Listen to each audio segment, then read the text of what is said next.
Yes, guys, how you doing? Welcome back to Football Inc. I hope you're all happy and healthy doing the things you love. We've got an interesting new setting or a new update on StreamYard that allows you to do your normal live stream, but also one that's made for mobile. I don't know if it's on a different algorithm, but the settings are all weird, so that's why it's taken us a few minutes to figure it out. I hope you guys can forgive us a little bit. Not too much. Keep us to account, though. Please smash the like button, guys. I hope you guys are all enjoying the first of many days in the transfer, in the international break. What a tiresome 2 weeks we have. But hopefully Jonny and I can keep you entertained. That's what we try to do here. We're going to all laugh at Jonny's predictions this week. And we can all celebrate Shawnee still on the top of the pops. We've also... I ain't joking, Jonny. I'm coming in hard today. Guys, please do smash the like, smash the subscribe, hit the notification bell, and drop the comments thick and fast. Let us know what your thoughts are on the topics. Let us know where you're from, if you're new around these here parts, who you support. And lastly, before I come and find out how Jonny is doing, also, guys, this is obviously going to be on Spotify and Apple Pods and Amazon Pods and all that stuff straight after the stream. So if you don't get a chance to watch it live and you're watching this back on replay, but you'd rather be watching it on those podcast platforms, then please find us out there. Football Inc. You can find us, or the links are in the description. Give us a rating if you don't mind, and a follow. Jonny, how are you? I'm all right. Really enjoyed the game, the Man City Liverpool game yesterday. And what with Newcastle losing, I expect to hear lots of how out, slot out, out. Out seems to be the flavour for this season for any football fan. Lose 2 or 3 games and the clamouring to be sacked. Let's have some balance here. Well, I'd like to talk about how actually, 3 years into his job, is he failing Newcastle or is Newcastle failing him? I'd be interested. They haven't got any of the injury problems that Tottenham have got, have they? No. They always struggle to do it when they're playing Champions League. It's like they have a great year, then they have a terrible year in the league, because a great year qualifies them for the Champions League, then they struggle with the 2 games a week thing, and then they fall back down their perch. Season's still young though, Jonny. But yeah, everyone's saying how out. I mean, look. Where do you go from there? From him? He's been a great servant. Look, I mean, he's got the opposite of what Spurs have got. They can't stop winning at home, cannot win an away game, struggling away from home. But he's got a fit squad. They've definitely invested in him. Yes, they lost Isak, but they bought in Visser. They bought Walter Marde. They bought Anthony Elanga. It's not like they didn't spend any money. And, they got one of the best midfielders, fields, should I say, Joel Linton, Gumaresh. They've got Jacob Murphy. They've got Tonali. I think they've got a really good squad. So, it's still lack a little bit of depth, though, don't they? But they haven't got any injuries, Sean. No. They haven't really got any injuries. So I know Joel Linton went off in this game, but come on, it's 3 years in. They're saying, Sean, the stream looks different. Does it? Yeah. I'm going to look on YouTube. It just shows, yeah. Guys, if you're in the chat, sorry if you're listening on audio, we just got a new YouTube feed. So from our end, what we can see is landscape. We've got 2 screens now. One is landscape. Well, it's showing the right. Hang on, how do you do that? It's showing the squeeze version of it. That's not right. Yeah. How do we do that? How do we change that? So Sean is Sean at the head of the BBC control. British Balls Up Corporation. I don't know what's happening, but we've been squeezed. Apparently, we've gone into monologue view. I don't know why. Sorry, to portrait view, monologue view. That's when I'm talking too much. Listen, I don't know how to stop it. Maybe I'll. I don't know what to do here. Well, maybe leave it for this one, and then we'll have to revert for the next show.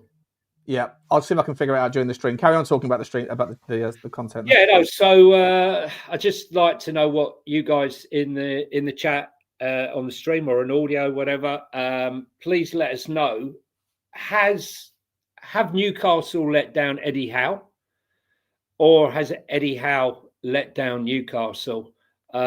We see this sort of yo-yo when they do very well when they're not in Europe or not in the Champions League, and they have that drop off. As soon as they were in the Champions League, they struggle to do both. But I think, really, honestly and truthfully, I think Eddie Howe, over the balance of time, has done a good job.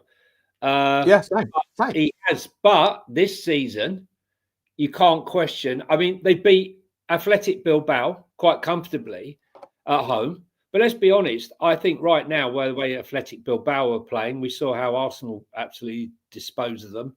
That I think playing, Brentford is probably harder than playing Athletic Bilbao right now. Brentford away, that is. I don't know. I think questions are going to have to start being asked about Eddie Howe. I'm not Eddie Howe out at all. Be interesting if we got any Newcastle fans in. I know Fox is a Newcastle fan, but he's not actually here at the moment. Brentford on fire at home. Andrews has done a fantastic job, absolutely fantastic job.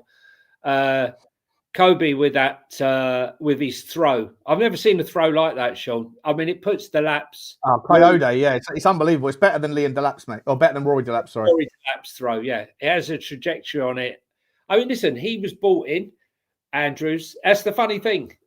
We were terrible at set pieces at Spurs, and we brought in everyone from Brentford, apart from their set piece coach.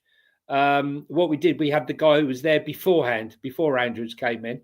And Andrews done a very good job. I mean, I think most people were tipping. Most people, I think, were tipping Andrews to struggle this season, having lost Norgard and losing Visser and Buemo would be a severe problem. I think we're going into mobile mode, Sean. I don't know what.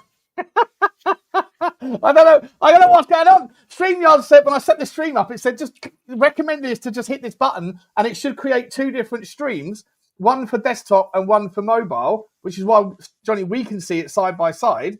But obviously, it hasn't picked up the right stream on YouTube. It's gone into mobile mode on YouTube. I don't know what to do. We might have to just suffer this one, mate, unfortunately, and then I think go back to the next time. I think if you're on the TV, or if you're on a laptop, maybe, or a TV, or your computer, you might be getting it landscape, and if you're on your mobile, you're getting it squeezed, like we are. If are. you're getting it on mobile, it should be squeezed the way it was supposed to be, the way it is. But are you watching? Let me say, Destiny, are you watching this on your mobile, or are you watching this on your laptop or your computer or your TV?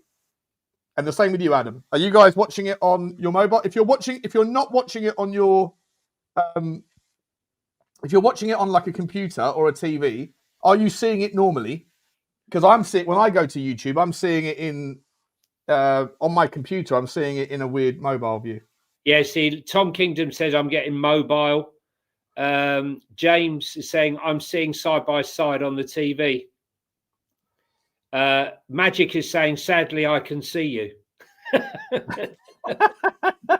So yeah, okay. So it's obviously. Sully's I don't know. Sully's saying Swift released is in 2 weeks, Sean. What is? Swift released is in 2 weeks. Don't know what that means. I'm not sure. Okay, listen, it is what it is. Apologies for the for those of you that are watching on the TV, but you can. I mean, look, less of my grid is probably a good thing. You know, let's be honest.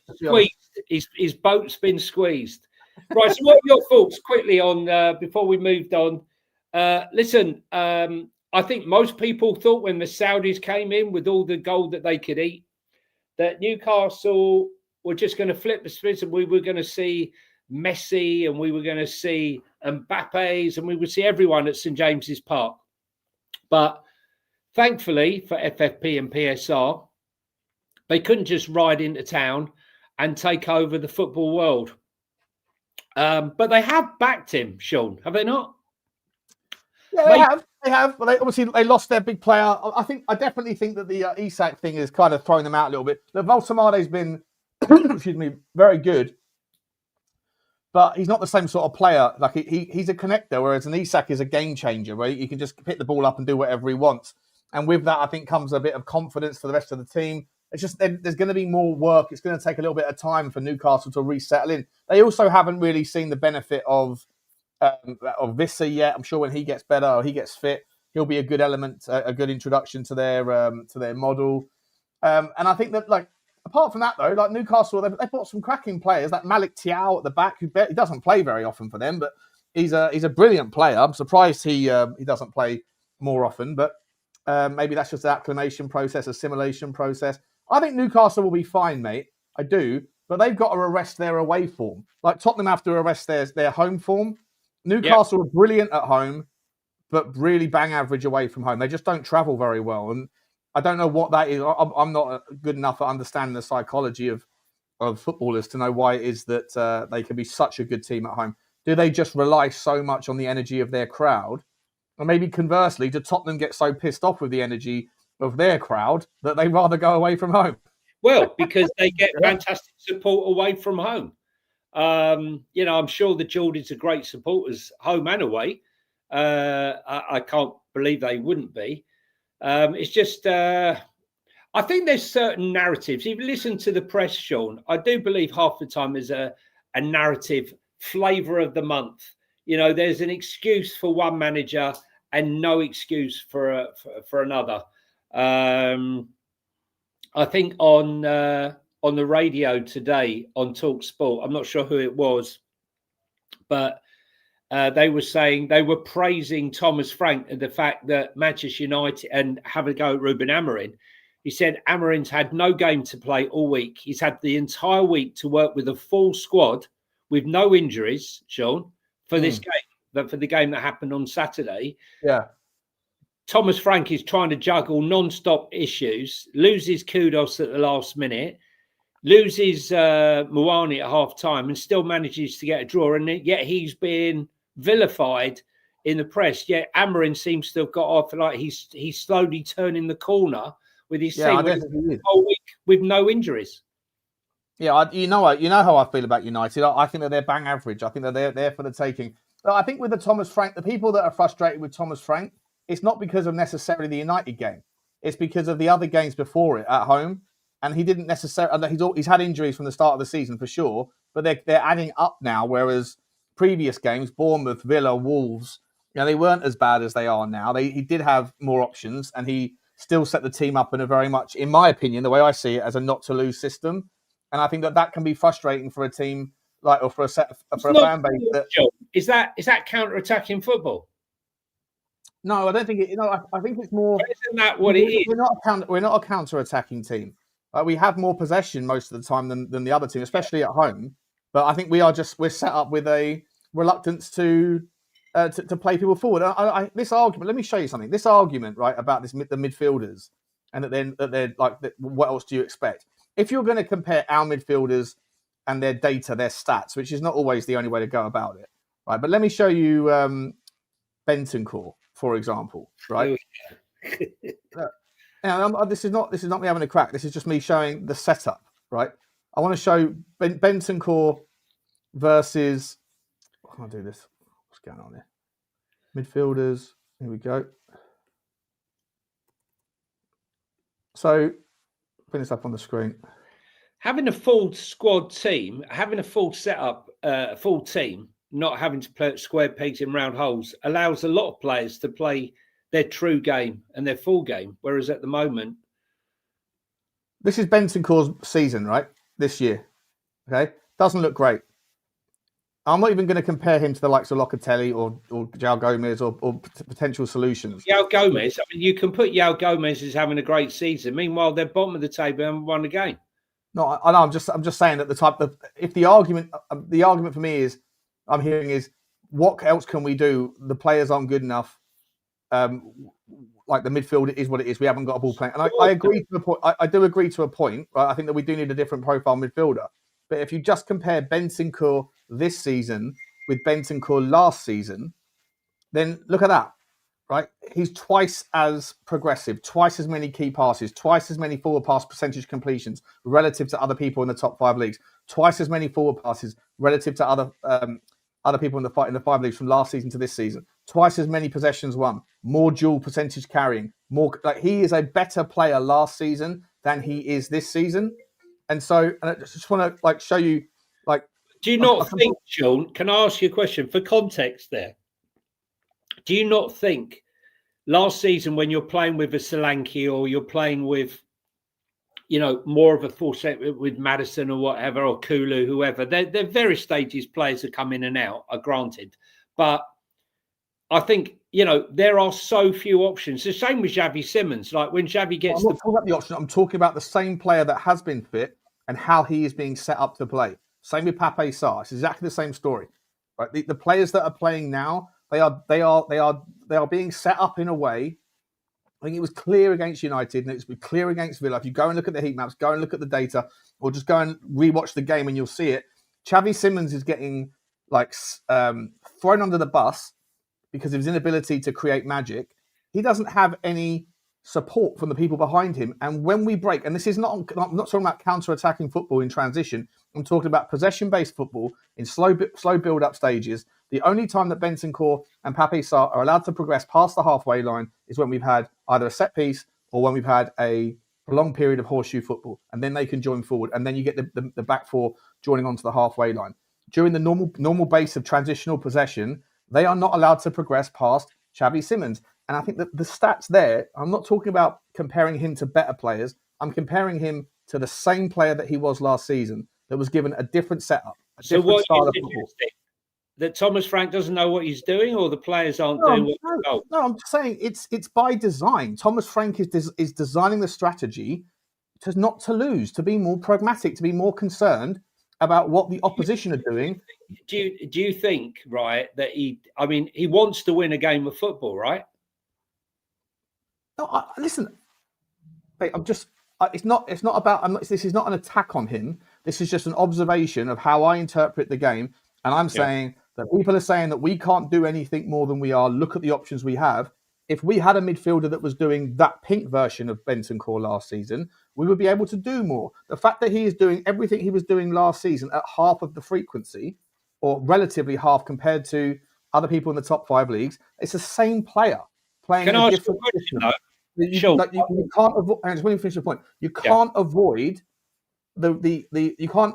If we're being honest, you can't avoid the outcome that Thomas Frank is setting us up to play a certain way. And whether it's right or wrong, whether it's reasonable or unreasonable, whether it's acceptable or unacceptable to the fans, is irrelevant to the point. The point is still the point that he is setting the team up to play a certain way. He wants to do it that way, fine. He thinks that's the best way to get the output, fine. Let's not pretend like we can't do something different, because we have a player in the team that last season was doing all of these things at twice the frequency.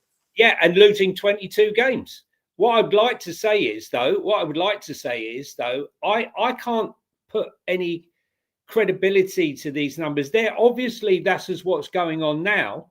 But for me, I need to see what the system looks like when we have a proper striker, a proper winger, when we can actually put out. I don't think once he's put out anywhere near a full strength team at the moment. And this is what's, I'm basing my thoughts of being frustrated. The same as what happened with Ange, though, and probably Conte as well. We've had an injury crisis at Tottenham for like 10 years. 2 years in with Ange, and the football was getting worse and worse and worse, Sean, right? I hear you. I'm not defending Ange. I'm just saying that the injury crisis at Tottenham hasn't started with Thomas Frank.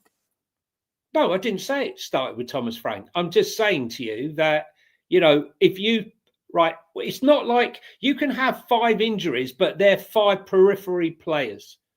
Spurs have players that nearly every one of them, I would say 5 of the 11 would walk into the team. I probably would say 5 of the 11. Decky, Madders, Solanke, Kudos, Moani. But those injuries have literally just happened. I know they're still injuries, aren't they? Yeah, but we can't use current injury. We can't use injuries today. Moani only had 3 games, mate, and he didn't even play 3 full games. Right, he came on a sub. Yeah. So he was injured when he came as well. We don't know what we're missing without him, then, do we? Well, I think we got an idea. I think we can all agree Mawani's an upgrade on Richarlison. Yeah, for sure. Yeah, 100%. And the thing is, we were starting to see a very good relationship, as I said, back of house between Xavi Simons, Odegaard, and Mawani. They seem to have a technical understanding of the ball. Yeah, and so it's another loss. We can't. What's interesting, right, is how stark, away from the injuries, away from the tactics, how badly we play when Pedro Porro plays badly, and how much better we play when he plays well.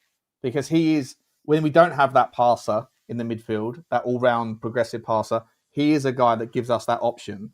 And when he's on point, when he's whipping the ball into dangerous areas, we do carve out chances. But when he's hitting the ball, when he's slicing it off the tee, then it's a nightmare. I think his last 4 games, apart from Copenhagen, he's been really bad recently. Pedro Porro. I thought he picked the wrong team, Thomas Frank. I told you what I would have done. I would have put Jed Spence at right back. I would have put Destiny at left back. I would not have played Brennan Johnson. I would have put Pedro Porro in that right wing back position. So they got double up on that side against Mbuemo. And then I would have put Odegaard on that left hand side, Mawani at the top, and Xavi just playing just behind them. That's how I would have set up. It wasn't the way it was. But what I'm trying to say here is you got Arne Slot, who's lost 6 of the last 7, spent 450 million. You've got Howe, who's been there 3 years. And it's like, let's have some balance here. Do you know what I mean? Let's have some balance. Let's have some balance. Yeah, no, listen, 100%. I'm not Frank out, but I'm going to call it as I see it. And as I see it, I think the team against United was set up to counteract this perceived threat, this unbelievable supremacy that people seem to have convinced themselves that United have over us. And I'm like, what are we doing here? We're playing at home for what I consider to be a very dusty manager and a pretty bang average team. But yes, they've got some threats, but then if you always worry about the opposition, you're never going to worry about how you can cause them problems. And I think we were set up in a certain way, but not for the first time this season, with too much of the attention on what they can do to us rather than what we can do to them. And that's my criticism. I don't think it's unreasonable. I think I take into account the context of the injuries and how little time he's had relative on the training ground. I take all that stuff into consideration. And that's why I'm not throwing the baby out with the bathwater, but to pretend like it can't be diagnosed or improved upon and analysed as a fan and a fan channel, I think is wild. So I think everybody should be okay. If you land on a certain thing where you're not that unhappy, Johnny, I'm more than happy to let you have that opinion. But I think a lot of people right now are trying to, not you at all, but a lot of people on Twitter, on YouTube, on content, etc. I think everyone's trying to police everybody else's opinion and making out like there's only one way to see it, and it's their way of seeing it. And I think it's 11. But I can't listen to people who say that 11 fucking injuries is not affecting the team. I don't get that narrative at all. Of course, that's a wild take as well, 100%. Regardless of what your take is on Thomas Frank, but I do think that Bentancur had better players to progress the ball to than he currently has now. Kudos for me is way too selfish with the ball. But listen, look, we will see. We will see. Listen, before we move on from Tottenham, actually, we're going to come back to Tottenham, mate, because there's the big story of the day, of course, is what's happening at Atalanta. There's chaos going on over there, and there's a lot of opportunities, especially with the relationship that Paratici has. We are going to come back to it, but just super quickly, I wanted to just ask your opinion. Obviously, we have nothing we can do now about Mawani. We've got maybe, I don't know, 7 more games or something until we get to the January transfer window. We're in a terrible mess. Yeah, we are at the top end of the pitch right now. Do you think that the correct option, let's just say Arsenal, then PSG, and after that, I think it gets a little bit easier for a moment, Fulham, and then Newcastle again, etc. Plus, we've got Slavia Prague. Do you think that you're going to see? Would you rather see a Dane Scarlett? A lot of people are calling for Dane Scarlett to get more minutes, and I don't mind it because I think he's always done okay in a Tottenham shirt. Come on, I'd also say, for me, Matisse Tell surely has to step up, stand up, and be counted, right? listen, look, I'm sorry, guys, right? I've watched Dane Scarlett in the academy. I've watched him for a few years. You know, he struggled to get a game for League One Portsmouth, right? Let's be serious, right? League One Portsmouth struggled to get a game. Tyrese Hall's playing for Notts County, right? Mikey Moore is playing. Will Lancashire is playing. First team minutes, week in, week out for Oxford, okay? If he was that good, right? I'm not saying he's a bad player, but for people calling for him to start over Tell and over Richarlison, whatever you think about Richarlison, I'm sorry, Dane Scarlett is not ready at the start. Dane Scarlett. Just as a balance, though, has he ever put in a bad shift in the Tottenham? No. But there's a difference, Sean, between coming on for 10 minutes and 5 minutes and playing a full 90 minutes and starting. I'm all for Dane Scarlett coming on as a sub. I have no problem with that, okay? When the players start to tire and he can twist and turn, I'm all for it. And that's exactly what's going to have to happen. And let's be honest, if Richarlison goes down, right, you can all laugh. Oh, that would be great. I see all the comments. You know, we'd be better off if Richarlison gets injured. Have a word with yourself, guys. Whatever you hate about Richarlison, at least he's up there chasing balls down and causing shit to happen, right? He should have scored a couple of goals. He should have scored the other night. We all know that. But we don't want another... anyone that's rooting for an injury is that's sick. Mate, first and foremost. Listen, I don't need to tell you how many people were pretty delighted that we lost that late goal against Man United. I told you, there are them about. We know who some of them are, right? And it's embarrassing, right? It's embarrassing. I'd be embarrassed to be them. But I do fear for Spurs because I do think between now and January, it's a matter of survival now. And if we get any more injuries, because no one's coming back. No one's coming. Bergval's the only one that's coming back before Christmas, I think. Maybe Dragusin. Not Kulu. None of the attackers. None of them. Yeah, the attackers aren't coming back. No. So Kudus should be. Yeah, Kudus should be back. Well, so you're going to have Kudus and Bergval back for Arsenal. I don't know about Dragusin or Solanke. I mean, they won't even give a timeline on Solanke, even though he gave a timeline about 3 months ago.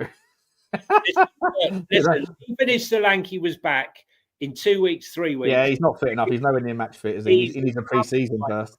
Fit, like being proper match fit. So a couple of super chats, mate. Is that okay with you? What's that? Do a couple of super chats quick. Do the super chats, yeah. Big up to you, Houdini. I'm so sorry, guys, that the people that are watching this on a laptop but having to suffer us in squeeze format. It's I don't know what's going on. I have to go and read through the settings on it. But Dino, thank you very much indeed. Always here. Choo, always supporting. There's 204 people here, by the way. So fun fact, if everyone was to put in a £2 super sticker like Dino just did, then we could pay for someone to be a producer that could figure out the settings of the squeeze faces. Big up to you, Dino. No one needs to put in the super stickers. We're only messing around, but I appreciate you very much, Dino. Thank you very much, buddy. Toby Juan Kenobi-san, the artist formerly known as Cat Funt, has said, big up to you, buddy. He says, is risking Lookman our only real chance left wing? We're going to come to that in just a minute. We're going to talk about Atalanta, mate. So bear with me. We will answer that in just a second. But thank you very much for the super chat. He's also come back in. Choo to you, Toby. Mr. Cat Funt, choo to you, buddy. Another super sticker as well. Appreciate you very much indeed. We're picking you up, buddy. We're picking you up. And we're also picking up Ulrika over in Australia. Dry your bits. Get yourself a G&T. It is about, must be midnight or something. Or is it quite late? I think it's quite late over there. It might be 1:30 in the morning, Ulrika. You're out tonight, aren't you? She's out tonight. She's having a good time. She's having a good time. Dirty little girl. I mean, I mean, a lot of people calling for Mawani's loan to be cancelled, Sean. How does that help us in any shape, way or form? I'd like to have him as a full-time member, i.e. sign him on a permanent, right? I know a lot of people he's absolutely useless, send him back. But yeah, not for me. Tell me something, Lookman, should we talk about Atalanta? The interesting thing about the business when Jovic grabbed hold of Lookman, I was looking at all the comments in Italy, and all of them were backing Lookman, right? Despite Gasparini and his problems there with Juric, all of them were backing Lookman. He didn't feel like he was backed with some of the racist comments that were going on. I listen, for me, I think the narrative that he's a bad egg and we must avoid him at all costs is something that we need to avoid in January. And avoid in January. I don't subscribe to it. Sean, for me, I would taking him on loan, like on on trial, mate, just to see how he is, how his mindset is. Because what we know is he had 3 fantastic seasons at Atalanta, goals and assists. He offers everything that Kudus doesn't offer on that right-hand side. Kudus, he's lots of bluster. But what have we got? 3 assists and 1 goal this season? It's not enough, Sean. He's got more than 3 assists, hasn't he? Is it 3 assists and 1 goal? 4 assists and 1 goal, I think. Listen, but everyone judges. Look, I know obviously output is the thing that matters. Of course it is. Hangs on to the ball too long. I just think Lookman definitely hangs on to the ball too long. Yeah. I think he's a little bit selfish in that regard. I haven't used the word selfish before. I definitely think he does run down blind alleys, and I think I also think that he's doing his thing because he's looking for the corner kicks. I genuinely do believe that is part of the tactic.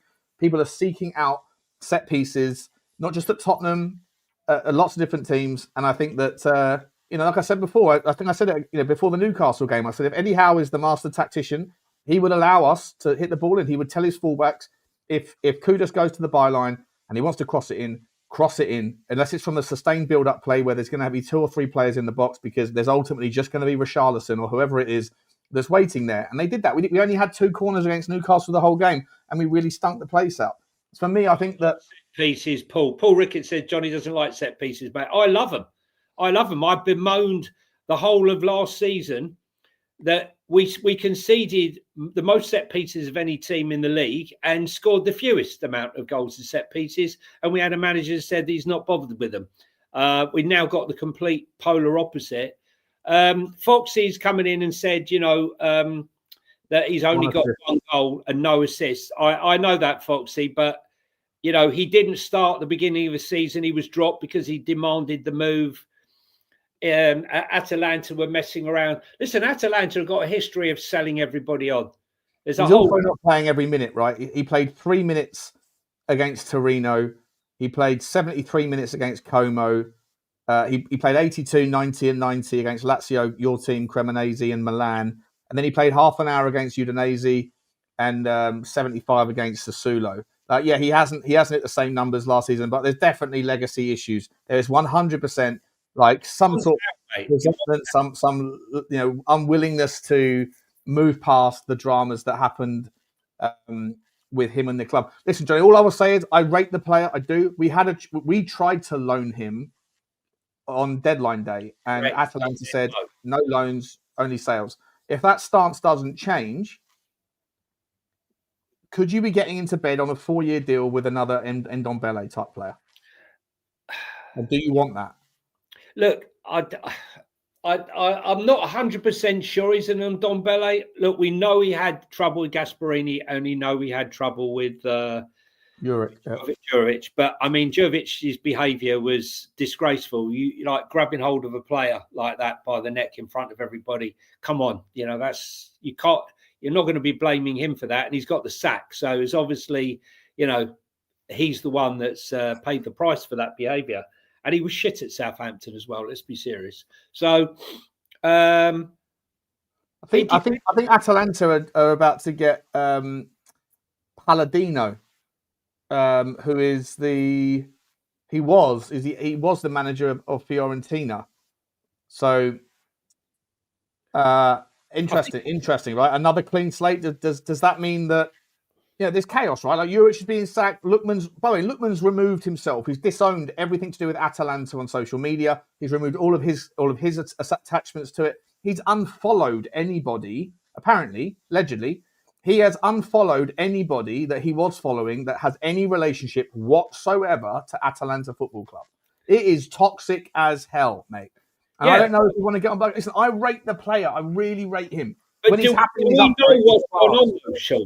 Do we know what's going on? Look, Victor Osimhen. No, I don't know. I don't know. Victor, this is the problem. We're surmising. Victor Osimhen had a serious issue with his club, okay, in Italy. Felt like he did not get the backing with the racist abuse, and then they posted that picture, that racist picture, and he wanted to get out. I personally think that Lookman is the player that we need on that left-hand side. What I know is he's aggressive, he's direct, he can score goals, he's assist, he plays with his head up, and he can play in the Premier League. For me, those are the three criteria I'm looking for.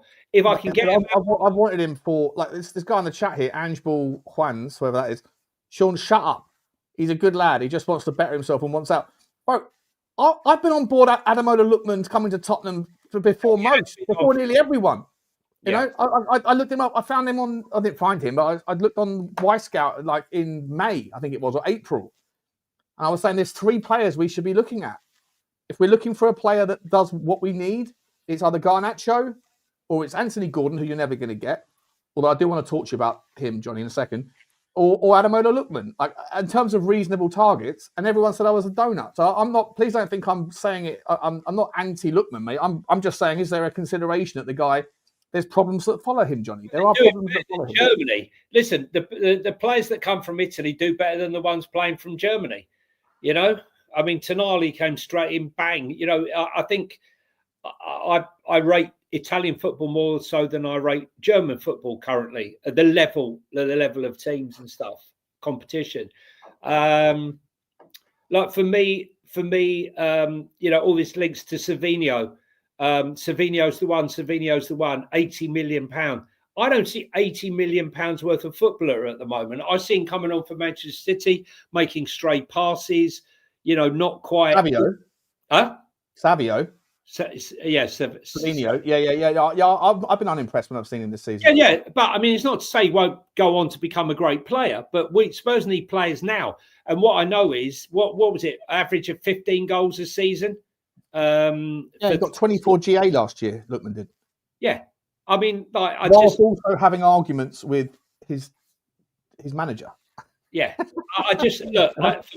For me, I would take him 100%. I could take him on loan. Would I buy him? Yeah, if I could pick him up for 35 million. Look, we spent 47 million on Brennan Johnson doing pony trek. You know, running on the spot. Okay, we spent 60 million on Solanke. We spent nearly 60 million on Richarlison. I'm willing to take a risk of 35 million on there he is. There he is there. That is Brennan Johnson to a T. But I'm willing to take the risk on him. Obviously, I would prefer to do a loan. If we're so desperate for this window. I'd just like to know that we could get a loan, be dealing with Atalanta now, that day one, January the 1st, we get a loan deal for him and we get a loan deal for Ivan Toney or Vlahovic or somebody that we can get a loan for with options or obligations or whatever it may be. But we cannot right now rely on Kulu coming back, Mawani coming back. God knows, no doubt, because Richarlison's having to play every single game, there's a very good chance that he's going to end up breaking down or someone else is. You know, Kudus, we said, how many times did we say Kudus looks knackered, Sean? He looks like he needed a break before he got injured. Yep.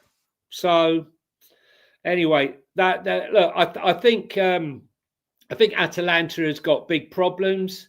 Remember, we got one of our greatest players there. Cuti Romero came from there. I think, listen, they have a history of selling very good players. Hoyland came from there. I'm sure Foxy can list all the players they've sold over the last two years. It should be quite an extensive list. But for me, nah. I think we just got to bite the bullet and go for it, Sean. Where else are you going to go? Semenya's not coming to us in January, although Liverpool have ruled themselves out of any transfer for him. Not for me. Sorry, mate, you there? You cut out, or I did? I'm not sure. I'm here. I'm not moved. Okay. The internet's a little bit sticky. Maybe running 2 streams at the same time is putting a little bit of too much pressure on the on the system. Tell me something, Sean. Go on. Yeah. I'm just going to ask. Oh, go on. After you, sir. After you. I was just going to say, Manchester City back in the title race, seriously. That was a fantastic performance there without the man who they said, without Rodri, Manchester City are a fraction of the team that they were before.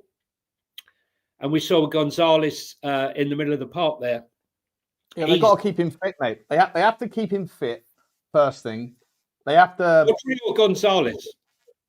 Keep Rodri fit for me. Nico Gonzalez, I think, is a very good player, but I don't think he's there.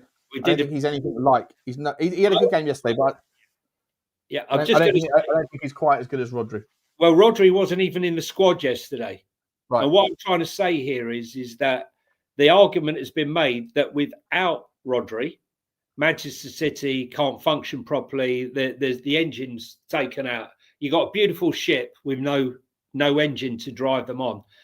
But I think yesterday with Gonzalez, no Rodri, and Gonzalez again in the middle of the park, they showed that they actually do have a flow. They were fantastic yesterday. Yes, they were at home. Liverpool was so bad, though, mate. They were bad, but Liverpool never got out of first gear yesterday. Like they just couldn't get hold of the ball. You know, they had a little spell first 15 minutes of the first 10 minutes of the second half. But I thought, as I said to you before the game, I said there's only one winner in this one. But was it Man City?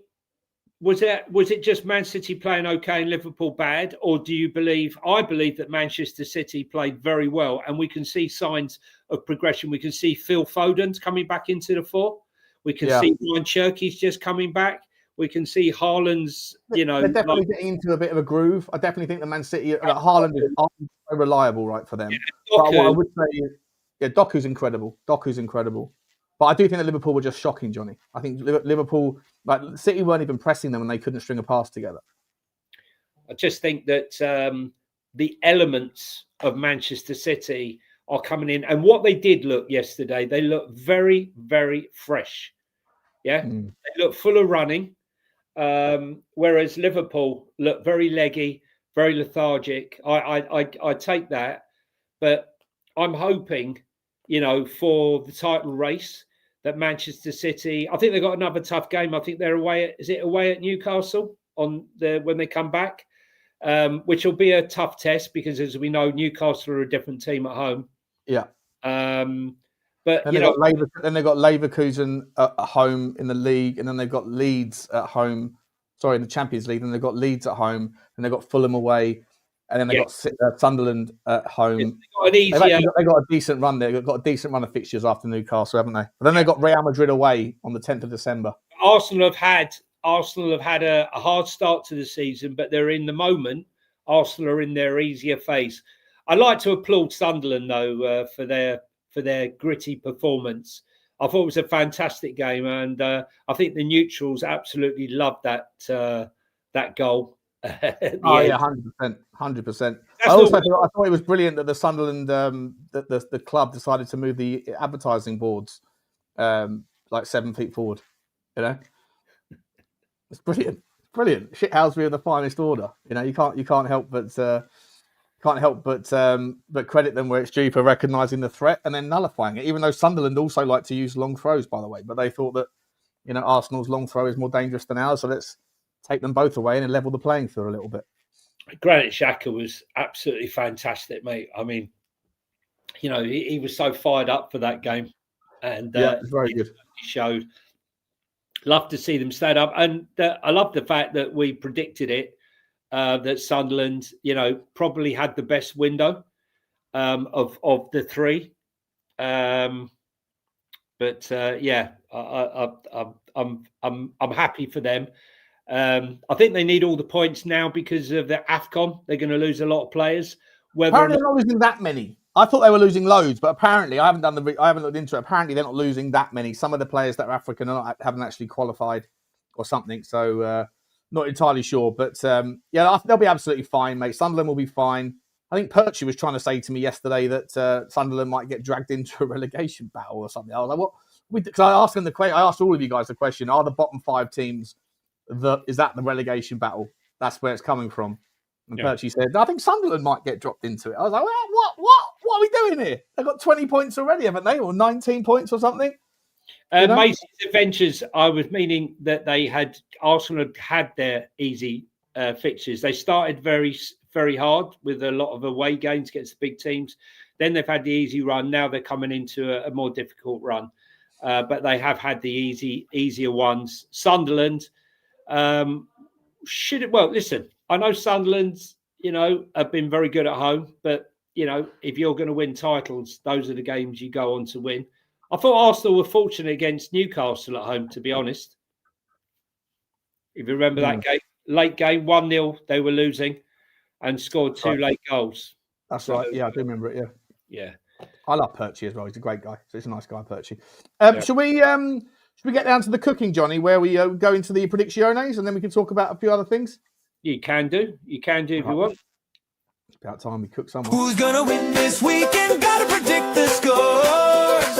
Got to be Nostradamus picking wins, losses and draws. Who's going to win this weekend? Got to predict the scores. Got to be Nostradamus picking wins, losses and draws. Sean's favourite part of the show. Let me get this quickly. Double check this one. Yeah. So I mean, I was so nearly getting the 3 Sean, point. I'm giving Sean a new name, Sir Gloat-a-lot.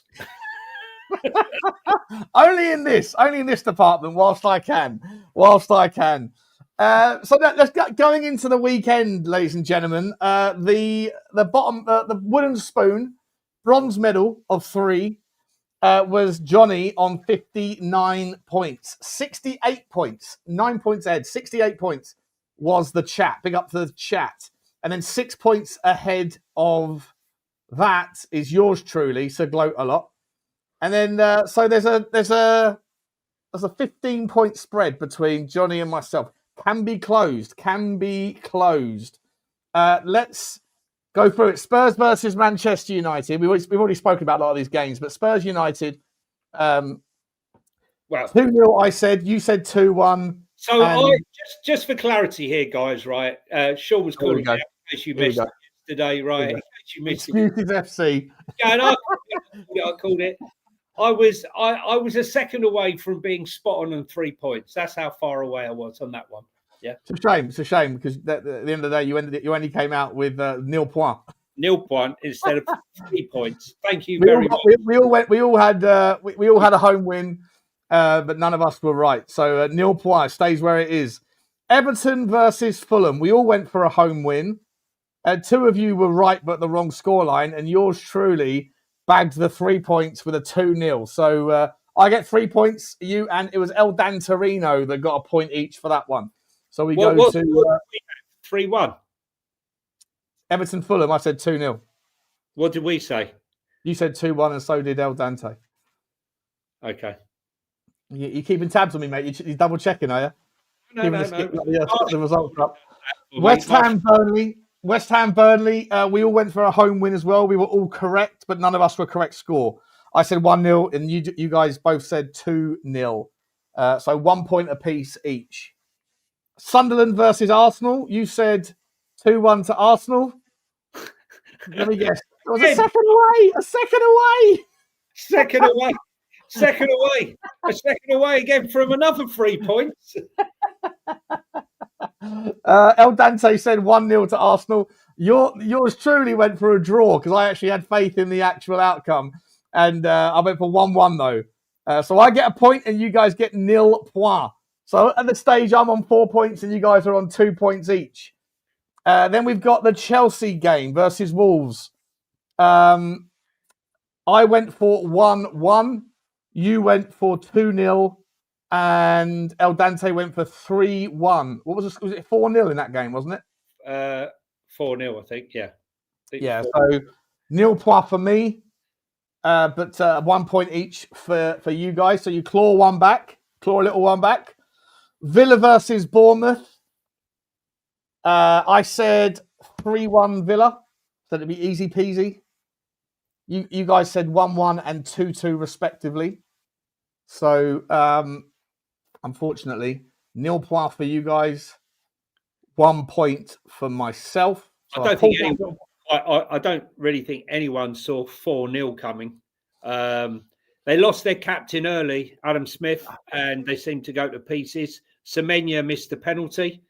Not quite sure why he was playing on the right wing, to be honest with you, but he was, and seemed to negate a lot of his firepower. Are Villa back, Johnny? You should take a little look at the Premier League table. They had a terrible start to the season, didn't they? They hadn't scored in 4 games. I think Villa are going to end up trying to sign Agahawa from Auto, mate, because Ollie Watkins, I can't see him going to the World Cup. They're into 6th place, mate. They've got the same outcomes. They didn't win anything. They were 0 point. Was it 0 point or 1 point from 4 games or 2 points from 4 games or something? Hadn't scored a goal, and now they're up on 18 points alongside Tottenham, alongside Manchester United, alongside Liverpool, alongside Bournemouth. How many other teams are on 18? That's it.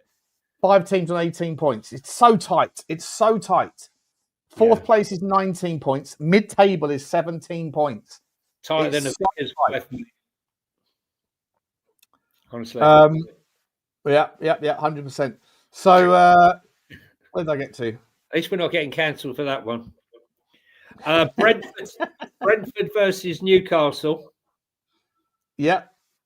Brentford versus Newcastle. I said 2-1. You said 2-2.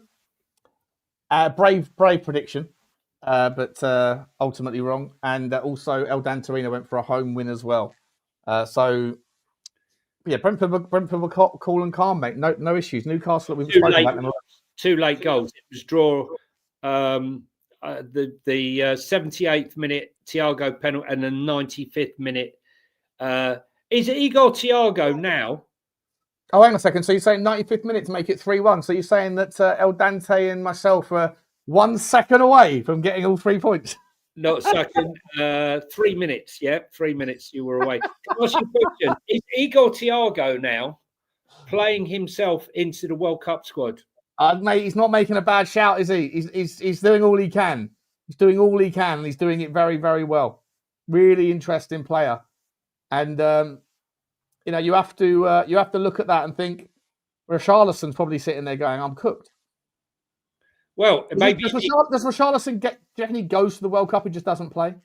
Well, look, he could find his form, right? He knows he wants to play, but. Igor Thiago is just an absolute beast. Another fantastic find from Matthew Benham and their Algo. He was there last season, don't forget, but actually had injuries. Yeah. Tell me something. The smooth operator, rumours that he could be coming to Spurs. What do you think? Smooth operator. Kevin Sade, yeah. Yeah. I mean, this is the problem, though, mate. Kevin Sade, he doesn't excite me. Does he excite you? No, but he's bloody quick, and he's adding to his game pie. I mean, for me, all I saw was him being a speed merchant. That's who it was. Foxy in the chat. I'm a huge fan of Victor Roca. We mentioned him quite a lot on football. Is he playing for Palmeiras at the moment and banging in goals? I'd love to see him come back. It just didn't happen for him on his first visit in Europe. Do you think he can maybe cut the mustard on a January signing? Be interesting to see. I wouldn't have thought so, but let's see what happens. Palace Brighton, the derby. Always find this is the strangest derby in football. Yeah. Crystal Palace and Brighton, one in Brighton and one in London, South London. Not quite sure if someone could give me the history of this derby, because I never. I think that Brentford and Brighton should have a rivalry, mate, just because of their owners. Well, the story of their owners is unbelievable, mate. They best mates. grew up working in the same company, massive fallout. One of them stays with Star Lizard and buys Brighton. The other one sets up a competitor to Star Lizard and buys Brentford. Both known for doing the same style of recruiting. Both about the same size team. Both relatively mid-table, punching 9th, 8th, whatever.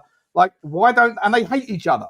Benham and Bloom hate each other. Why hasn't that first of all been turned into a movie? And second of all, why isn't there a rivalry there? Why aren't the fans caring about those two? They should hate each other on behalf of their owners. Yeah, I don't understand that. I definitely don't understand the Palace Brighton the Palace Brighton rivalry. But it's one that's strange. I'd never expected to be a 0-0 draw.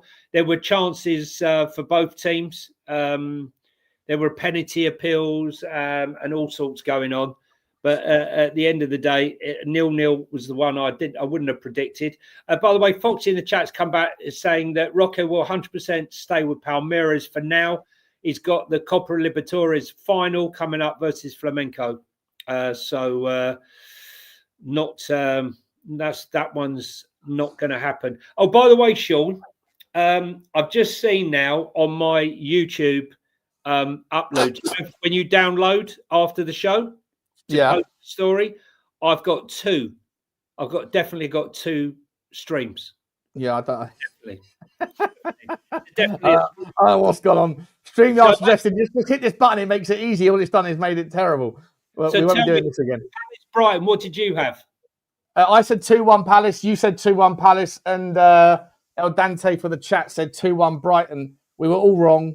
For 0 point across the board. Okay. Forest Leeds. Talk to me about the game. Well, Leeds started with the win. Wolfie was probably going in a meltdown. Sean Dyche, get him out. And they came back into the game. Sangari, balls broke to Sangari, and he finished well, but it sort of opened up for him for the number 6 to bang one in. Morgan Gibbs-White got one back. He needed that goal. And Elliot Anderson with a late penalty. But Leeds were in the game up until the 90th minute, Sean. Yeah. The 91st minute. I thought Leeds were attacking them down that left-hand side. They had moments, but it just didn't happen. Lucas Nemenka's goal was a real cracker. Are Forest back? No. They'll never be back with Sean Dyche, mate. No. No chance. What was I going to say to you?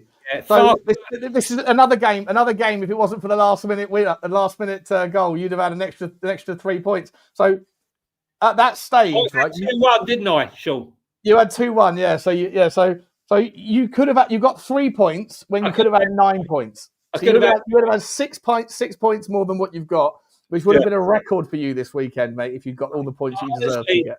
90th, 96th, and 97th minute. Well, listen, the game's 100 minutes long these days, mate. You have to pick you have to. I thought I was actually going for it. I just don't know. Yeah. Unfortunately, you stay on 4 points at that particular. Or you get an extra point, so you go to 4 points thus far, and then the same with El Dante and the chat. And obviously, I got that one wrong. I went for a draw, so 0 point for me. And then going into the last game of the weekend, I said it'd be one-sided. I said it'd be Man City all day long, and it was 2-0. I went for. You went for 3-2 to City, and the chat went for 2-3 to Liverpool, which means you get a point, I get a point, and the chat gets 0 point. So on that basis, Johnny, guess what? Hang on. What about the goal scorers, mate? Yeah, Jared Bowen. Yeah, he got jack shit. And Ollie Watkins. Ollie Watkins, 4 goals for Villa. Ollie Watkins couldn't find a goal or assist. I had Jared Bowen. I thought ample opportunity to be playing and winning. They scored 3 goals, and he missed two good chances. And what did the chat have? They had Jared Bowen as well. Oh, that's right, Jared Bowen. So it was a blank. 2 weeks. So on the basis of that, the grand totals for the week are in joint second place or joint third place, however you want to think of it. The chat and Johnny get 5 points. 5 points. Me, stretching my lead again, 8 points. Okay. So on the back of that, I go to 82 points. 82 points to Butler. In second place on 73 points, the chat. And in third place, bringing up the rear, is Johnny on 64 points. 18 points spread now, Johnny. Oh, mate, listen, it could have been 9 points. 9 points difference, mate. 9 points. No, it would have been 6 points. It would have been 6 points in favour. But actually, one of those goals meant that I got a point, and it would have been. I would have got a point less had that gone in. So, confidence breeds confidence. I'm a striker that can't bag a goal at the moment. You are the Richarlison of the prediction league. Look at Goikarez to be true. Shall we take a little pivot across to the fantasy football? Let's have a look at that, Sean. Let's have a look at that. Chance for me to put back in my place.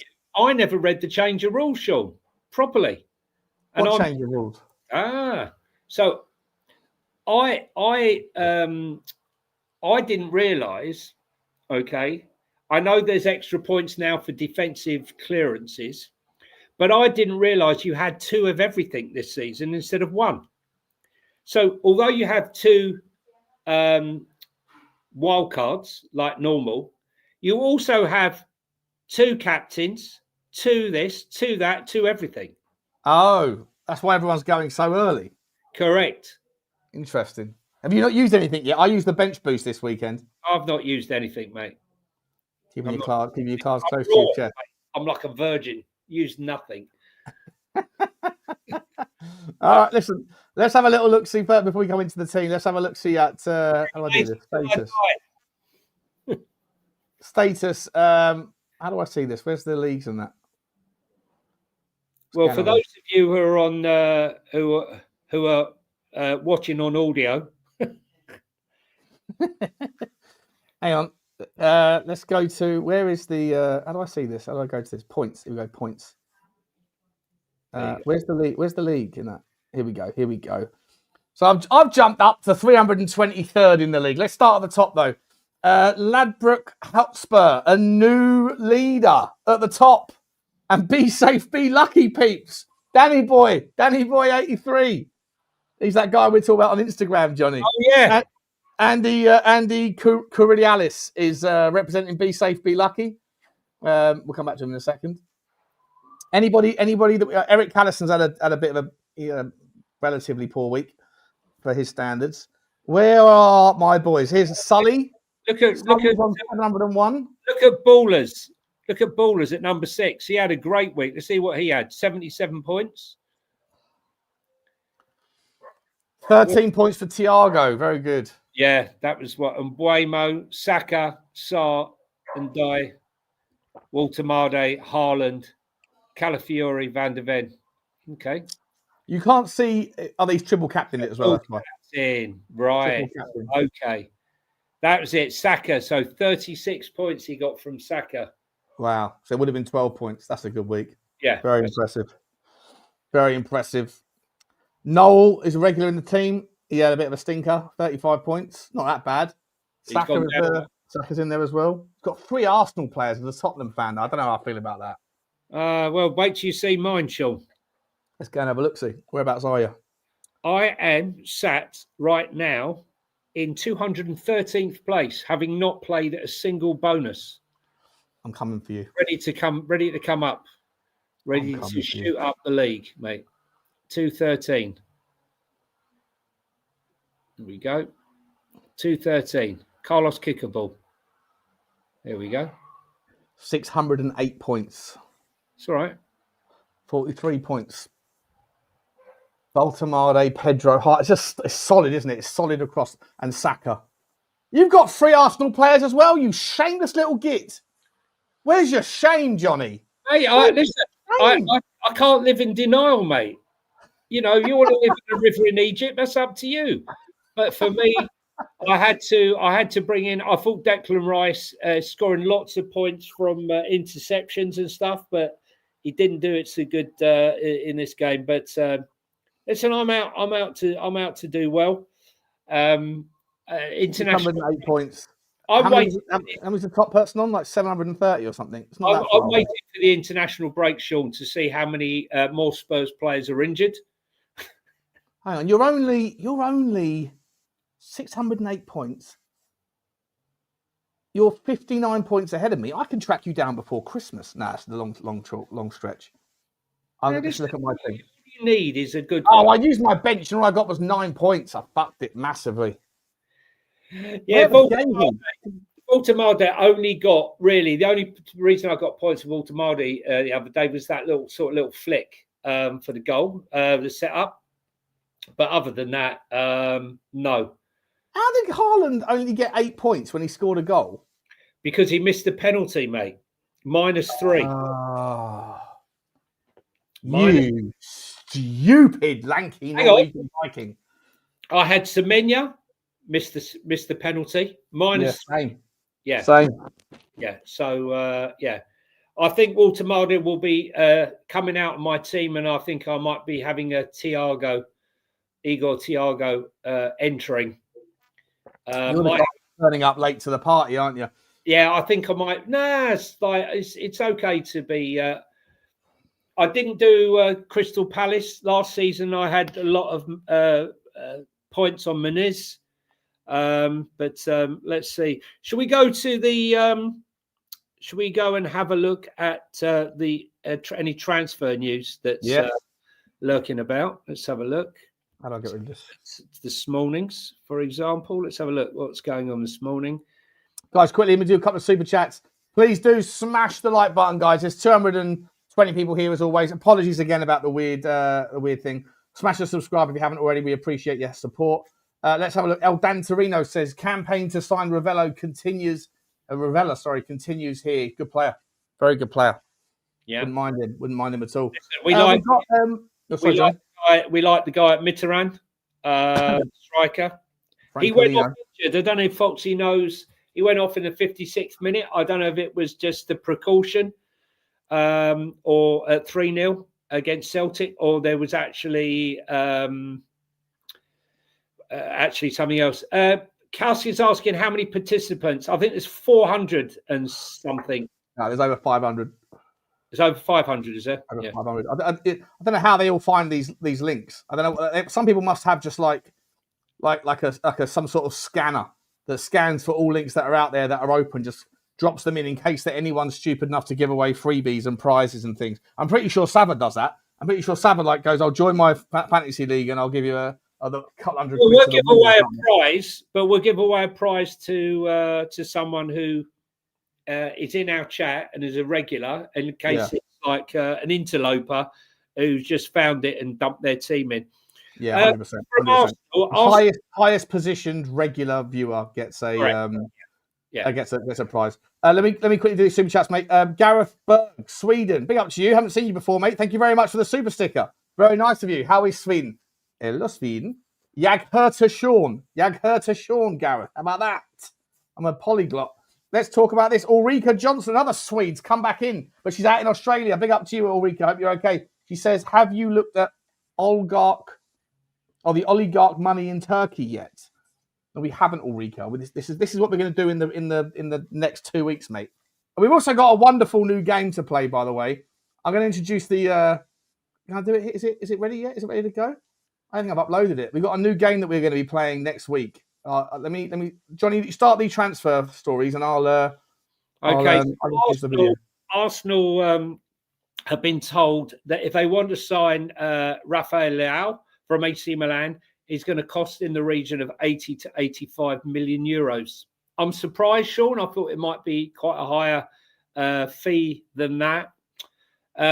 Barcelona, who have declared a strong interest in Daniel Munoz at Crystal Palace, but they face fierce competition from both Chelsea and Manchester United for the Crystal Palace defender, but it will be nothing to the competition they'll face trying to deal with Steve Parish to even get him out the club. What else have we? Crystal Palace are desperate to try and sign Adam Walton to a new long-term contract. I hope he realises if he signs that contract, he'll never get out unless he has a buyout clause. No doubt he'll have a very good agent, Adam Walton. Still hard to believe he's only 21, but he's an absolute... Unbelievable. 21, unbelievable, isn't it? Yeah. And just shows you if you're good enough, you're old enough. I think they'll have to insert a buyout clause, because if they don't, then he'll never get out of Palace. We've seen it with Louis Saha. We saw the trouble that Eze had getting out of the club. Another player who got out of the club but can't seem to get a game, really, really strange, was Aston Villa's signing of Harvey Elliott on loan from Liverpool. Doesn't play. Madness. I don't quite understand what's going on there. He's come on for Liverpool, had really good games, scored goals. We saw him for England in the championships in the summer. I would say the likelihood is that Liverpool will have to recall him in the summer. I mean, might recall him sooner than that. I don't know what the recall is. I would have thought the first recall would be January. Normally, that's what it will be. Fabrizio Romano has confirmed that Liverpool are no longer looking to sign Bournemouth's Antoine Semenyo in the January transfer window. But bad news for them. I'm not sure how this guy's going to get a move in his current form. But Bayern Munich have entered the race to sign Ibrahim Konate.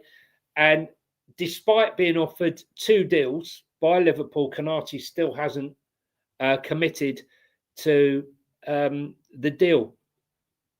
I don't think it's someone, the way he's playing right now, I'm not sure they should be hanging on to him.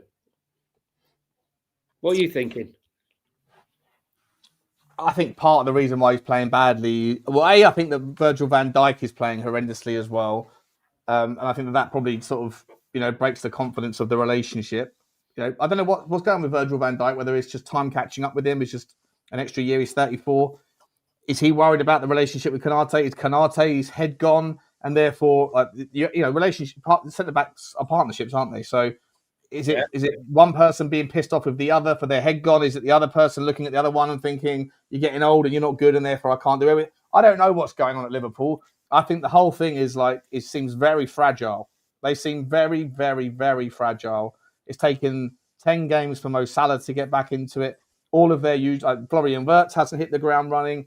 It just feels like there's an unhappy or like a dented confidence camp. And as far as Konate goes, mate, look, you're not going to get a better player than him for free, are you? Although, interestingly, like you say, there's 3 teams that are looking at 3 different players, and 2 of those players are already playing for 3 of those teams in Upamecano and Konate, and Liverpool are looking at Guehi. So there's 3. There's a magic roundabout here, right? Of 3 centre backs: Upamecano, Konate, and Mark Guehi. For me, Mark Guehi number 1, Upamecano number 2 because of the injuries, and number 3 would be Konate for me. Someone's going to be left short. I wonder if someone's going to come knocking the door of Spurs for a player. I mean, Liverpool, let's be honest, right? Florian Wirtz, £116 million signing in the summer. He looks like the kid that's been invited to come and play for the men and can't get hold of the ball. I thought he would come good by now. He's really, really struggling. Alexander Isak, he's had his injuries. He hasn't been training. His mind's been elsewhere. He hasn't made any contribution. What's name from Bournemouth? The defender, the left back. He's not. Kirkes. He's not been anywhere near the form he was producing last year. Just shows you sometimes it's the manager. Look at Solanke, couldn't stop scoring for Bournemouth, came here, hasn't produced any of the form anywhere near the form he did at Bournemouth. Kirkes is not showing anywhere near the form that he showed there. Frimpong hasn't delivered anything. In fact, the only signing one would say that has delivered anything in any shape, way, or form of contribution is Ekitike. I can't see any Ekitike. I just want to go back to those halcyon days, Johnny, when you were that. You seem to have got his name now, like nailed these days. Well done. You know? His name now. I think I'll say Ekitike in my sleep. I think Liverpool really, when you think about it, it's, you know, I do think that Jota has played. I know a lot of people will play it down, but if you're in a tight group of people, right, where you've got close friendships, I don't believe you can just be professional and forget about Jota. Jota's shirt still hangs up in the dressing room, Sean. Yeah. Yeah. So I think you're right. That's had a massive impact as well. Do you think when you come in and you see that and you're reminded that, I understand the tribute, and I think it's admirable and retiring the shirt, but is having his shirt in the changing room for each of the games hanging there, does that have a detrimental effect? Because you look there and you start thinking about him. I know he's meant to inspire you, but is it having the opposite effect? I don't know, mate. I've got no idea, to be honest. I've never lost anyone. I've never been in an environment where that sort of thing's happened. That's that close to me. So I don't know what that kind of feeling is like. Might be a factor. Probably is a factor. I certainly think that like it was a disruption, obviously. And what a player he was. He was a great guy as well, by all accounts. Right, everybody loved him. So it's very possible, mate, that there is a contributory factor to the problems. But I also just think that they've changed a hell of a lot. You know, sometimes changing too much in one go is it's okay just adding one little ingredient at a time. But you know, if you're trying to make a spaghetti bolognese and you've changed your tomatoes, you've changed your onion supplier, you've changed your garlic supplier, and you've changed your beef supplier or your mince supplier, you know, maybe the first few times that you make the spag bowl, it's going to taste a little bit different and it's not always going to be enjoyable. So I think that like Liverpool have changed so much, haven't they? They brought in Isak, they brought in Ekitike, they brought in Wirtz, they brought in, as you say, 2 new fullbacks. They've got problems at the centre back space. They've been shoehorning Szoboszlai into DM roles and right back roles, but he's clearly a more advanced player. I think so much has changed in the Liverpool setup. And last season, you know, Slot comes in. He was the only thing that changed. Everybody else, apart, you know, I know what's his name, sort of was learning Spanish, Trent or whatever. But for the most part, the only thing that changed last year was the manager. And then they brought in Chiesa, didn't they? But I just think, you know, Trent with his no hablo español, right, weren't fooling anybody, right? But I just think... Gotcha! La cuenta, por favor. Yeah, no, mate. We know you've been practicing. Yeah. We know you've been practicing. No, I just think Jota has had a massive impact. Losing Jota, you know, so much change at Liverpool. Yeah, I mean, crowd favourite. You know, he had his song. I think he was a player favourite and, you know, popular. And he was a very good player. He was a player that, you know, whenever he came on, you knew he could change a game. It's obviously, you know, it's made me hungry now. James, I want some Spogbog now as well. On to Manchester City and Pep Guardiola. Fucking Spogbog. Spogbog. Spag bowl. Spag bowl. Spaghetti bollocks. Let me get a couple of super chats quickly. James with a super sticker. Big up to you. Choo to you, James. Thank you very much, my man. Appreciate you, buddy. Very cool. And also Adam Horlock. Big up to you, member of the show as well. Says, love you guys. Great show as always. Choo. Choo to you, Adam, man. I appreciate that very much. Johnny and I both appreciate all of the support that you guys give every day. We've got a really cool little hardcore audience that are always here. And we very much appreciate it. We don't take it for granted. We know you could be spending your time doing other things. So we do thank you very much. For, like trying to learn how to do a production on YouTube.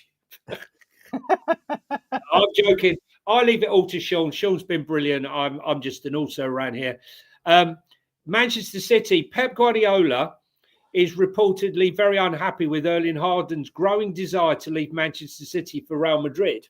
And he's also pissed off with the City bosses, who he's clashed with, the senior club officials, over their decision to insert a release clause into the Norwegian striker's contract. I don't know what the release clause is, Sean. A lot of money. If he's leaving next year or wherever, should he really be upset about inserting that into his clause? If he was Alex Ferguson right now, Alex Ferguson ran down the squad and just left an aged squad there. So whoever took over from him, it wouldn't be seamless. There would be a massive drop-off, as we've seen with Manchester United. But Pep doesn't seem to want that. Pep wants them to continue in the vein. He wants to continue bringing through talent so that when he leaves, there's a smooth transition to the next manager. Could the next manager potentially be Mikel Arteta?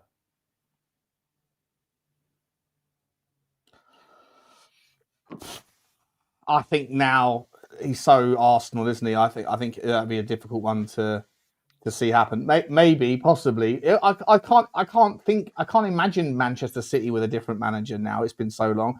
You know what I think about Pep Guardiola?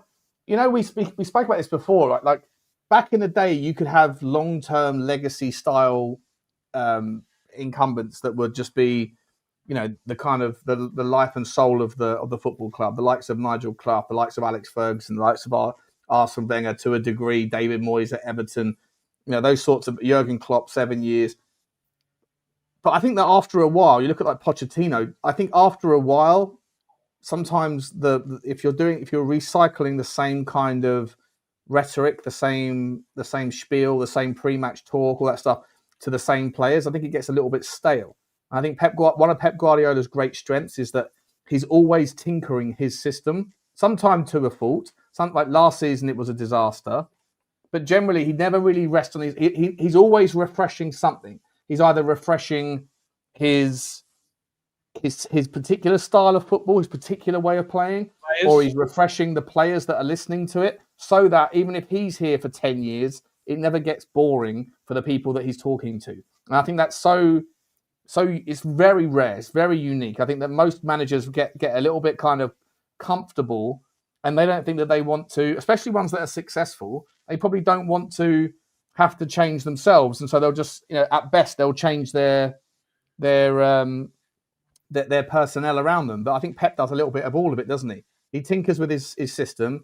He definitely changes and you know, figures out who's necessary and who isn't. He doesn't really stand in too many players' way. Although I definitely think he stood in Savinho's way, and I think he did that out of spite to Tottenham Hotspur because of Daniel Levy. Yeah, listen, I think it's. I can't disagree with any of it, to be honest with you. I really can't. There's a lot of conversation, Sean, about sending Muani back, and that he's crap, and you know he ain't as good as everyone thinks he is. And I was looking at his stats at Nantes. For Nantes, right, 87 appearances, 23 goals, 16 assists. Then he goes to Eintracht Frankfurt, 50 appearances, 26 goals, 17 assists. Then he goes to Paris Saint-Germain, 54 games, 11 goals, 7 assists. And then at Juventus, where he had apparently a terrible season, 10 goals, 3 assists in 20 games. And Spurs, you know, he's had 8 appearances, but, you know, they're stop and start. You know, the guy's had a dead leg, a broken jaw. Why would anybody send him back, by the way? What are we doing here? Because he's been injured. Money. We're wasting. All of a sudden, the fans are worried about the club finances. Is it a big percentage of the fans, mate, Johnny, or is it just a few? Yeah, I want to keep the player long term. You know, I'm not interested. I rate him. I'd like him to be here long term. I think he's a good player. I think he's a really good player. But you know, you can't judge Muani. If we're saying you can't judge Thomas Frank after 3 months, you can't judge Muani after 3 games. He missed the first 8 games through a dead leg, essentially, or not being fit. Comes back and played in a system that didn't really support him because we were a little bit more defensive. But when he did play, he looked like he had a few. He missed a couple of chances. Okay, like shit. Like Ronaldo's never ballooned the ball over the bar. What are we doing here? And then, yeah, exactly right. It's ridiculous. And then now he's fractured his jaw. So we're saying, oh, it's been a failed transfer, not because of him, because of injuries and because of problems. Like these things happen. I mean, fucking hell, the world is so impatient, isn't it? It really is impatient.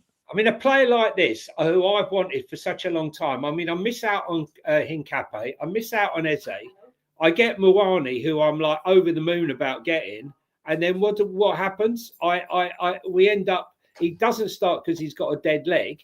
And then he ends up like with a broken jaw or a fractured jaw.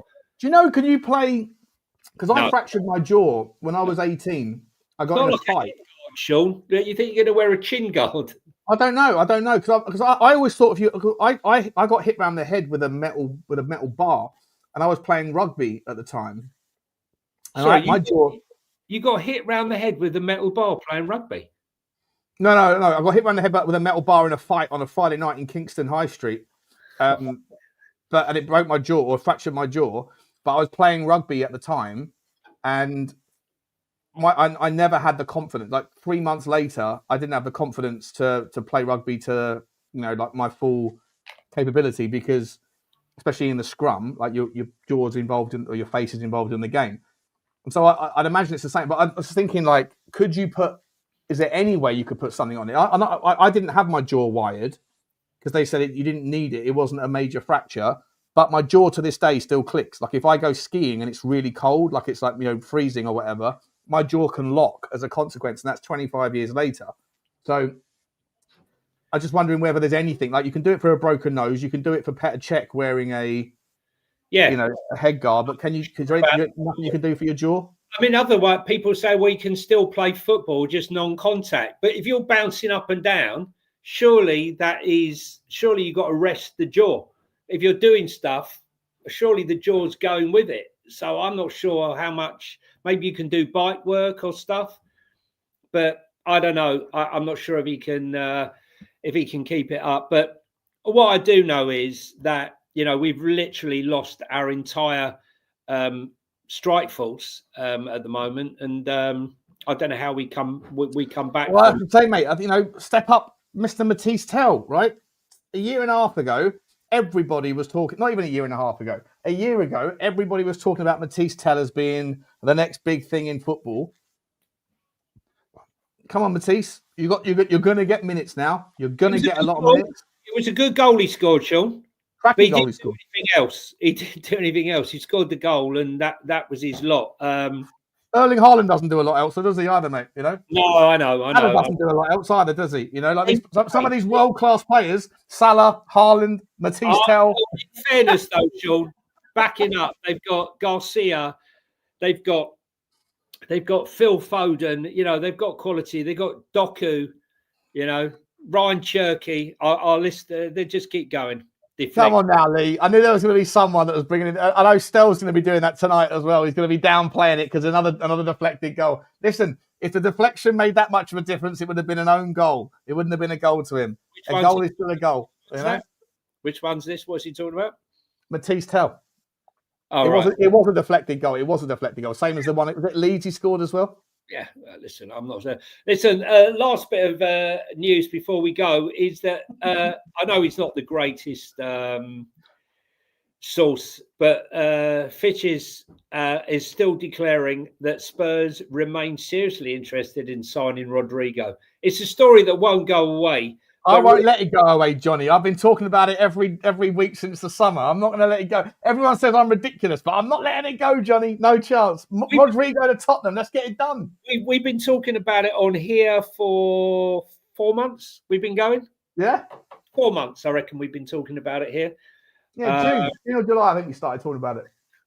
Yeah? Luke says, get Colo an NFL helmet. It would actually be horrendous if you got a ball to the jaw.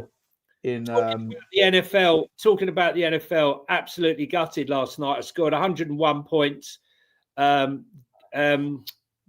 Jamal Gibbs scored me 35 points. I thought it was destined for victory, but I got robbed by someone who scored a really high high points last night. What's that for, sorry? Jamel, who's that?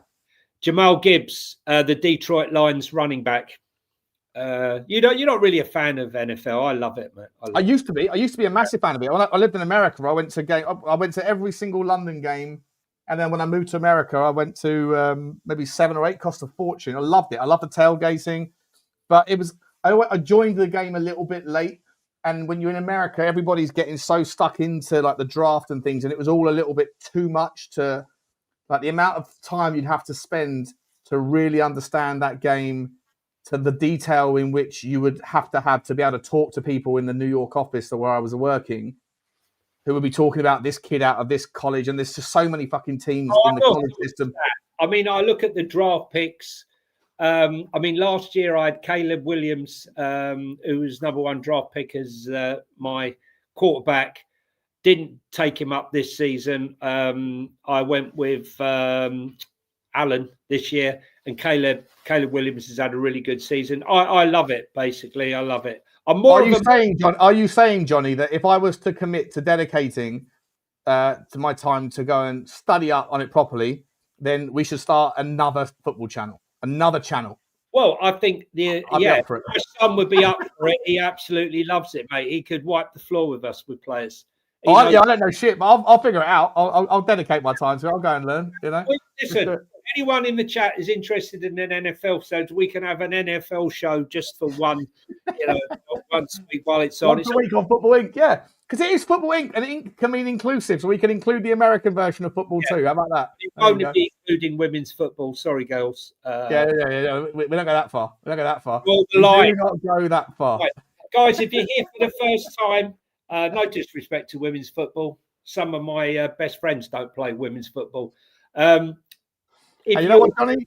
On that note, mate, let me introduce the latest jingle. Where is it?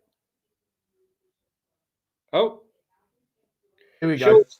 An error occurred. Fuck it. We have got a new show that we're going to be bringing in the next couple of days, by the way, guys, and it's called this. Tell me stories that are true in the proper disguise. Tell me stories that are true in the proper disguise. The craziest football stories where some of them are true, but most of them are lies. Yeah, we're going to have a section of the show where we tell you 3 stories. 2 are true. One is true and 2 are lies. And we're going to try and find the most ridiculous stories and 2 equally ridiculous stories. And we have to try and pick out which one's right. And there'll be no Googling, guys. No Googling. No Googling possible. And by the way, Johnny, just for what you said about the women's football not being a part of it. Oh no, it happened again. What did he just say? I guess it's time to say goodbye. We're getting canceled today.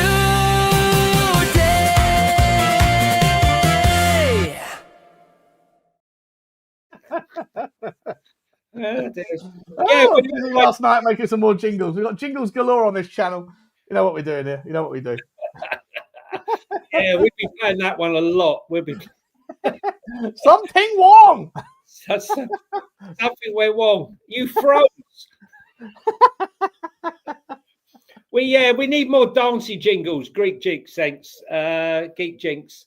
Yeah, I like the dance, the sort of the dancey ones. But Sean's coming up with some great ones there. But yeah, would I lie to you, football style? No Googling. And when do you think you'll be ready to play that game? When will you have the time to find? Well, I'm off one true story, 2 weird ones. On Wednesday, Sean, I'm off to Tenerife because it's international break. Okay. So what I'll do is I'll try and read up and find us a story. What you could do the 3 stories for this week, and I could do them for the following week if you want. Okay. All right then. That's fine. Yeah. We could do that. So you're not here at all on no show Wednesday. Is that what you're saying? I might be able to do it Wednesday because I'm flying very early Wednesday. So I hope to, and I'm an hour ahead. So I hope to maybe do a show for an hour on Wednesday. Yeah, I hope to. And he's frozen again, ladies and gentlemen. I'm back. The internet's shocking today. What was I going to say to you? Yeah, we're also going to have the clown of the week, where we will pick 3 clowns. They don't have to be footballers. They can be anybody in football, whether it be a manager, whether it could be Jamie Carragher, who could be a contender on a regular basis, or a manager, or an owner, or just something mad in football, VAR decisions.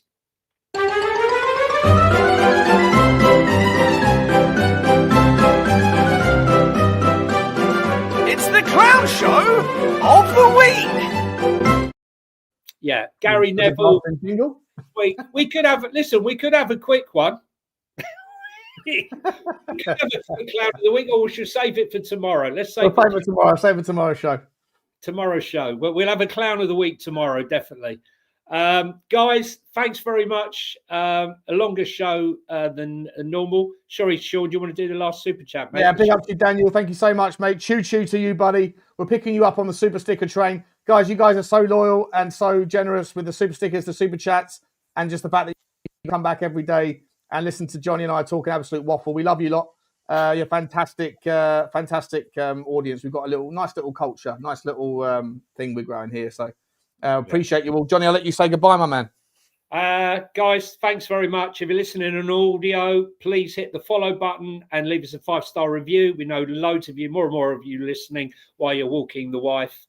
So if you don't want to listen to her, whack on the headphones and listen to us on the audio on Spotify or on Apple, and give us a like I said, a follow or a review if you get time. Thanks very much, and it's goodbye from me. It's goodbye from that guy. See you tomorrow. Bye.